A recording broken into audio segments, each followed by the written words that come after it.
Then I saw my mom, and I asked, why can't Nora come home? She told me we can't afford another person in our house.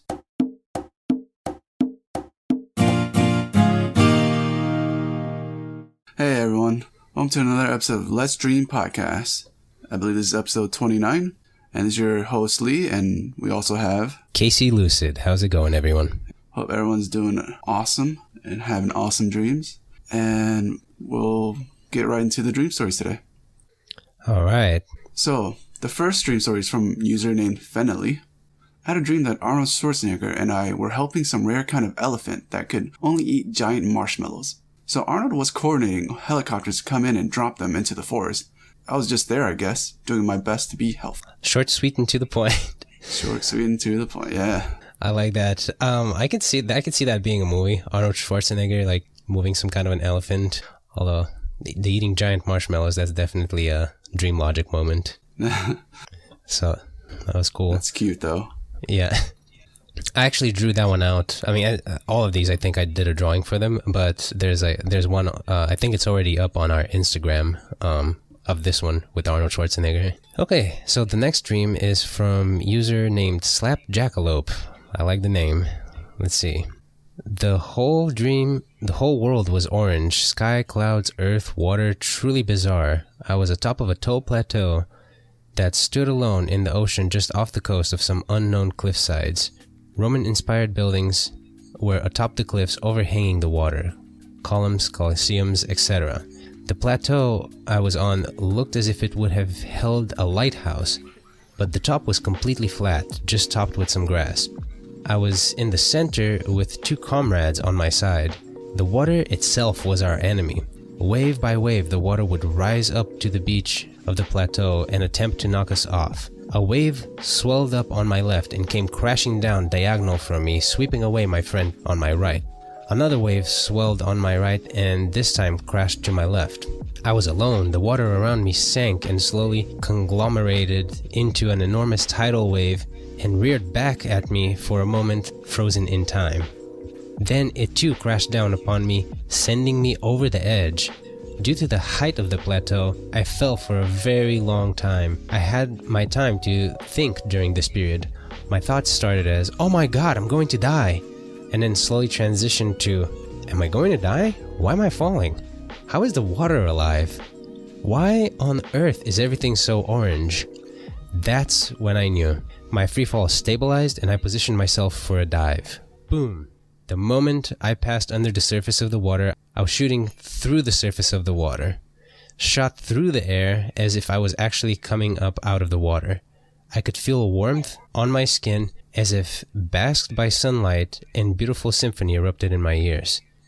I flew through the sky and between clouds, grazing the water's surface, all the while controlling my flight and simultaneously the music with my fingers. Unfortunately, the dream didn't last much longer after that. That was cool. Did this person go lucid, or was this a part of the dream? Yeah, so I guess they didn't explicitly state that they went lucid, but it sounds like, I think that's... that little moment of realization in there? Yeah, that's actually exactly how I would explain, like, being, like, going lucid in the dream, is exactly that moment of where you're just like, wait a minute, and then you have that aha moment, and then you gain control. And they don't state it, but that's what it sounds like to me. Okay. That was really cool. Okay, very cool. You know, it's interesting. There's always in these dreams where, like, technically you're kind of trapped in the dream, but you never feel that way. And a lot of these, when people go lucid, I'm seeing a lot of people when they go lucid, they love to control music as well. I find that interesting. Yeah, I think, what that makes me think of is kind of like, have you ever been to, let's say, like an orchestra or something, and they play, like if you go to watch an orchestra play music, it's like it's almost like you can feel the environment, like, yeah, when they start playing. So I wonder if that has something to do with that feeling of being lucid, because when you're lucid, you can in a way kind of like feel the environment. So I wonder if there's any correlation between that. Very cool, though. Thank you, Slap Jackalope. I love the username. All right, so the next story is from Anonymous. It was winter, modern age. I heard a legend of a dragon come up in the mountains. So I went there. There was also some kindergarten excursion because it was a classic legend. And when I got there, I found several strange openings with strange warm water at the cave entrance. The kindergarten adults were telling me to get out of there. So I entered the caves, and the thing I saw was a dragon resurrected. The head of the dragon sprouted out of the entrance and gradually grew, and I was activating more of them, and the kindergarten adult was throwing stuff at one of the entrances, damaging it. I basically had to get to it and stay there a few seconds. It was healing itself, and I was also trying to give a wish. So I wished it to live a well and happy life, even though the human race is alive and well. And when the heads all grew, a light flashed. A one-headed dragon made of ice, although the air was still warm, although the water was still warm, and the dragon came to life. Then the dragon took me and carried me all the way home. It was cold during the flight, but that's weird. I guess the dragon... But it's warm water inside for me. It was cold during the flight, but the warm water from the dragon warmed me up. I woke later and lied to my mom that the kindergarten people must have just took me back. And as I said that, the window on my right crashes open and there's the dragon sticking its head into the room. My mom wasn't happy about it. Then a short conversation with my mom about how the dragon was already known, but more and more. Then the short conversation with my mom about how the dragon is already known, but it was also known to be very quick and escaped really quickly, and basically no one could capture it. And so they decided the dragon could stay at their home. The end. That was very kind of like, you know what? I see this person writing this story right after they woke up. So like, some of the stories, and then just submit it as is. Yeah, like some of the stories that we get are kind of like broken up, you know, and like the grammar's not too there, and like the spelling's a little off. But it really definitely reminds me of how I would write something like right after I woke up, you know. Yeah, so they just copy pasted whatever they recorded. Probably, I don't know. No, that makes a lot of sense. Because like when I go back and read some of my dream journals, like, cause sometimes I'll wake up at like 3 a.m. randomly, and I'll be like, oh my god, I gotta write this dream down, and I'll just scribble it down really quickly for like, I don't know, 5 minutes, and it'll be like toothpaste spitting out cement, you know, like building houses, and then I'm trying to like make sense of it in the next morning. So it's either way. Thank you for submitting that, Anonymous. Yeah, thank you. Okay, let's see. This is another cool username here. No Razmataz 7675. Love the name. So, today I dreamt about a sister that I didn't know about. She told me her name was Nora and that she was 13 years old. I'm 14. I remember that I was just hanging out with her and I was asking her questions. I made her soup, then we went to a bird convention where there were many birds on display. We walked around, had a great day. She was the best person that I had ever met. She was like my best friend. Then I saw my mom and I asked, why can't Nora come home? She told me we can't afford another person in our house. This isn't true because in real life we are expanding our house. And then my mom told me that we had to go home, and I hugged Nora and I went home. I woke up crying. Nora is a common name for females in the Middle East. I'm from Kuwait. Oh, cool. That's bittersweet. Yeah. No, thank you so much for sharing that, No Razmataz. You know, it makes me think. So this person, they wrote, I think in the beginning, they wrote that Nora was not a real person. So it was just someone that their brain fabricated. Yeah. A sister that was named Nora. Yeah. And you know, what's interesting is that a lot of people that I talk to or send us stories will have like a recurring made-up character in their dreams. Like just a random character that acts, I don't know, in a certain way that they see over and over in their dreams. Have you ever had anything like that? I'm trying to think. Nothing comes to mind right now, unfortunately. Okay. See, like, I don't think, well, Maybe. Let's see. Like my aunt like will frequently visit me in my dreams, but that's based on a real person. And then I used to have a long like troublesome string of nightmares with Pennywise from Stephen King's It, but that's based on somebody else's fictional character. Like, it's rare that I have recurring fictional characters that come. Like, if I look through my dream journals, I know I've had like one or two, but I think that's really interesting. Yeah, so I think the only recurring things would be like fictional characters, like from a video game, a story. Okay. That might pop up every now and then. But I don't know if I've had like someone fabricated up and that I would feel really emotionally attached to, as this person did. Yeah. Okay. Cool. That's cool, though. They're from Kuwait. How about that? We got a listener from Kuwait. I love that. Yeah. Awesome. Thank you. And the next story is from user Queen Mernith. There are two men, I think they were magicians, who are fighting over something. I don't remember the exact object, but from what I heard from their argument, it's a relic from the tales of old. One needed to repair the fabric of reality, and the other doesn't want to. The man who didn't want to repair the fabric of reality mentioned something that there could be something else behind the veil, and for it to naturally fall might reveal a greater truth about what is and what isn't. The other one just wanted to have the fabric repaired. He said that if the veil has fallen, what if their fabric of reality ceases to exist before they can see beyond? He tries to convince the other that they can research and study for a more safer way to peek beyond the veil, but the other was just, "The world be damned, I need to know why we exist," or something. The other was just adamant about having a small hole from the fabric repaired as soon as they can before the damage becomes unfixable. Because honestly, from my perspective, I can literally see the sky has a hole.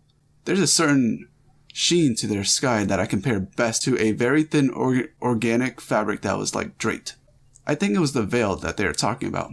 I watched them argue for a while because one doesn't want to face the unknown without preparation. And the other was just, fuck this shit. Life is nothing anyway. Turns out the dude who wanted to leave reality in shatters has been long frustrated of being stuck as number 2, with the other as number 1. I guess they were just siblings under the same master and the fighting started. It kind of looks straight out of Harry Potter, like Dumbledore and Grindelwald fighting as old men, except they don't have wands or whatever, and they were just screaming spells, and they just attacked each other fiercely. They were even throwing punches. Their arms were both covered in some sort of writing. A letter or two would glow every time something was casted.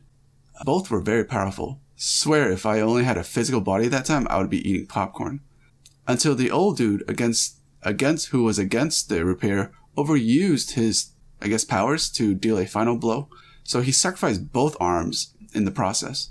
The problem is that the other was able to defend against it and it was repaired. Old man with no arms hid in his cloak and disappeared before the other could reach out to him. The area they fought was like ground zero. The small hill was flattened. Then, from the ground where the old man's blood was soaked, a sprout grew. It absorbed the remaining energy from the fight. It was excess from both old dudes. And the skin with engraving which was from the old dude's arms that exploded. That was how the creature was born. It sprang from the blood-stained soil, grew legs out of the desire to see the old man, who owned the blood that it gave life. I honestly grew fond of it because it was like an innocent child who couldn't even hurt a thing. It finally found the old man's cottage, but sadly, he was already bitter and hated his existence. Until the creature came along and served him. The creature gave him hope, because he saw that the fruit floating inside the water was a powerful familiar to him. The creature could telepathically communicate with him, and it promised to give him fruit once ripe, so he can get his arms back. But I think he grew very fond of the creature because as time passed, he didn't accept the fruit, even when it became yellow and ripe. It was cute to see the creature shrink in size and just follow him around like a dog. LOL. Then I woke up and all I hope for is for that they lived happily ever after despite having no arms. Sometimes I think the possibility of if the veil fell, would this have seen me or whatever I was as an observer? Or was it something akin to self-destruction where their existence just erased before they could see behind the said veil? Oh, wow. That's very interesting. Yeah, that's a very complex story. Very detailed. I like that. Yeah. So, it's kind of funny though. It's just two old men bickering about just the, existence and fabric of reality. Yeah. Wow. There's many layers to this story. Like apparently there were wizards with tattoos. I really like that concept. They had tattoos on their forearms or arms, and had something to do with their ability to cast spells and have power. yeah, that's really cool. And what it made me think of, she was talking about how if they saw beyond the veil, maybe they could see her, the dreamer. Yeah. That's a really cool, I don't know, concept. But I thought, I didn't think, I thought she was like there as a bystander until she said that if I had a physical body, I would be eating popcorn. Yeah, just kind of like one of those cinematic dream, like movie dreams. But have you ever dreamt and had like a moment where you're like in a crowd and then like people just like stare at you in the crowd, almost like you realize you're dreaming, and then I've had a bunch of dreams, for example, where I'm like dreaming and then I realize I'm dreaming and then I start looking at people and everybody just like starts looking at me, almost like... that sounds creepy, dude. No. Yeah, like a Matrix situation, almost like, he knows! Like, yeah. Yeah. That sounds creepy. Yeah, I've had that a bunch of times. Oh, man. Sounds rough. That's okay. I would not like that. That's okay, because if I go lucid, I'm turning Super Saiyan anyway. Game on. But very cool. Yeah, thank you, Queen Mernaith. Thank you for sharing that with us. That was awesome. So the next dream is a Shy Guy 261. So Shy Guy writes, "It was night and I was alone, sleeping in my bed. I had to go to the bathroom, so I was walking through the house. On my way back, I saw a humanoid figure in the walkway. Oof. Taking a closer look, I noticed that it was made of metal and had a skeletal appearance. It kind of looked female with a cage-like looking dress and no legs. It also did not move at all, so I ignored it at first and headed straight to bed. As I walked back, I noticed a strange sound behind me, like scraping metal. I turned around and noticed that the metal skeleton had moved again. Again, I didn't pay much attention and started walking, but I got a little nervous. Until now, I just assumed that it was just me being tired. Again, I heard scraping metal, but didn't turn around. I just walked back to my bed, laid down, and closed my eyes. With a weird feeling, I opened my eyes again and saw the metal skeleton staring at me. It didn't do anything. It didn't say anything. It just stood there, towering over me, and stared into my eyes. I knew it wouldn't do anything if I looked at it, so I closed my eyes in curiosity of what it would do to me. But still, it wouldn't do anything. I just felt it staring at me. I myself do not consider this to be a nightmare, even though the version of me in my dream was super scared. I just felt that this was an interesting experience after I woke up." Well said. Okay. Jeez. I hate that. I hate the anticipation. What do you want, you creepy metal skeleton? Stop staring at me. Have you seen? There's I don't know if you ever watched Star Trek: The Next Generation. There's an episode where Captain Picard and Data, the robot Data, they're like on the ship. They're like on some kind of like like political mission or something. So they put them together in like this room and like they go to bed, but Data doesn't sleep because he's not a human being. And like Captain Picard like tries to go to sleep and like he lays down and then like he and he's like closed his eyes for a couple minutes and then like looks over and Data's just there staring at him. Like right next to him staring at him. And like Captain Picard couldn't sleep because he was like, what do you want? And he's like, nothing. I'm just on standby. It was great, but I don't know. This is way creepier though. Way creepier. But thank you for sharing it. Nevertheless, I like how this person said, even though they don't consider it to be a nightmare, and that the version of themselves were in the dream was super scared. Yeah. Would you be dreaming of like a version of yourself, like dreams feeling that part? Like a version of you, or like a side of you that's super scared of this particular thing to encounter in the dream. You mean is that like a thing? I don't know. Like, see, that's with dreams. I often think about like you can be so detached from the experience, and you can be fully, like, viscerally a part of it. Like, for example, I've had dreams where I've watched my body get, like, beat up or murdered, but I didn't feel any of it. You know, I was just watching as if I'm watching TV. And yeah, but I'm saying, like, a part of you that has a more particular feelings about something else. A side of you that is, I don't know, more sensitive. That's the side of you that is the one experiencing the dream. I see. Yeah, I think that could definitely happen. Yeah, kind of like compartmentalized. Yeah, so like maybe the braver version of themselves was in this dream, and they were like they're willing to close their eyes. Yeah. And see what happens. Yeah. So the next story is from user named Lover's Box Lane. I dreamt of a kidnapped woman and her ghost punk rock man friend who would float beside her. The punk rock ghost had some type of romantic relationship with the demonic bird that was chasing them. They were being chased by a demon bird thing. Yeah. Dream was like a movie or TV show. The girl had been kidnapped and had developed Stockholm Syndrome towards the serial killer. The killer appears human and the girl meets the ghost of the past victims. The victims are all punk rock males, and the one that ends up following the girl had some sort of romantic relationship with the killer. And eventually the girl steals a car and flees. Then the killer transforms into a demonic bird that chases them, and at that point the dream transforms into a dark musical, kind of like Repo, the genetic opera. That's where the dream ends. Okay. Everything happened backwards, right? Interesting. Yeah, that one was actually the lady that wrote this dream. She sent over a drawing that she had made, and Okay.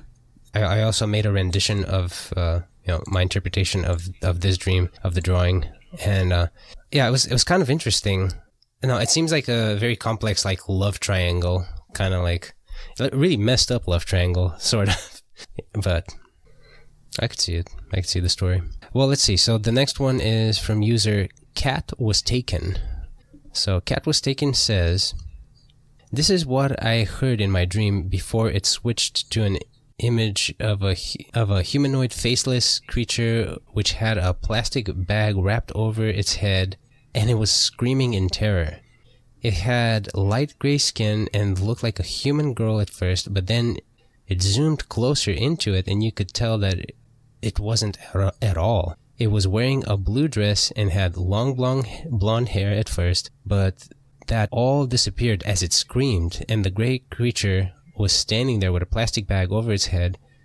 The setting was a green, misty field." That's creepy. That's it, yeah. I imagine, so, you know what, that made me think of like, something out of Courage the Cowardly Dog. Okay, yeah. I can see that. You see like a lady in the blue dress, a blonde lady in a blue dress in the green field in the distance, and as it zooms in, like, it turns around and it's got like a plastic bag over its head and it's screaming bloody murder. I don't know. Something like that. I like how accurate the brain is to fabricate something creepy. Like, if I told you, hey, look at that little girl over there she has blonde hair and wearing a blue dress, and you'll get this image of, like, an innocent little girl. Yeah. Except now it has gray skin and a bag covering its head, but it's faceless, and now it's terrifying. Yeah. Jeez, man. So that's interesting. Brain tricks. The last story we have is from Excess Sleem. I've had a recurring nightmare for about 9 years now. I awake in a forest of dead, black trees. A thin mist covering the ground. As far as I can see, the trees are lined up perfectly in a grid, like some sort of long-forgotten orchard. I begin to wander, looking for some way out of these twisted woods. Eventually, I come across a tree unlike others. It's still dead, but much larger. It has more branches and a pitch-black hole midway up the trunk. It seems to demand my attention. Out of this hole comes a monstrous centipede, its size dwarfing any living creature I have seen. Crawling around the trunk of the tree and draping over the branches with blinding speeds. He looms over me, staring. He speaks in a low, demanding voice, suiting of a giant beast. Shining black mandibles dripping with a sickly venom, his form covered in strong blue and orange chitin. I can never make out what he says, but it always feels important. Cool. Wow, that is super cool. Definitely has some Berserk vibes to it. I want to use this in a D&D campaign, man. Like, that's awesome. Nice. Awesome. XS Schleem. Great dream. Excellent username also. I hope that you will find out what he says, because you've been trying to hear it for 9 years now. Good luck, friend. Yeah, hopefully. Maybe it's something important. Yeah, I mean, it's, it feels important, apparently, in the dream. I mean, 9 years. It's got to count for something. Yeah, geez. Well, okay, that's all the dream stories that we had for today. We thank all of you for submitting your dreams to us, and as always, there's art to go along with the dreams. You can see a lot of the art on our Instagram, Let's Dream Podcast, or just our website, letsdreampodcast.com. And as always, if you guys want to hear other dream stories, check out some of the other episodes. Or if you know somebody that might have an interesting dream story that they would like to share with our listeners, let us know. We always love hearing from you guys. And with that, thank you, and we'll see you next time.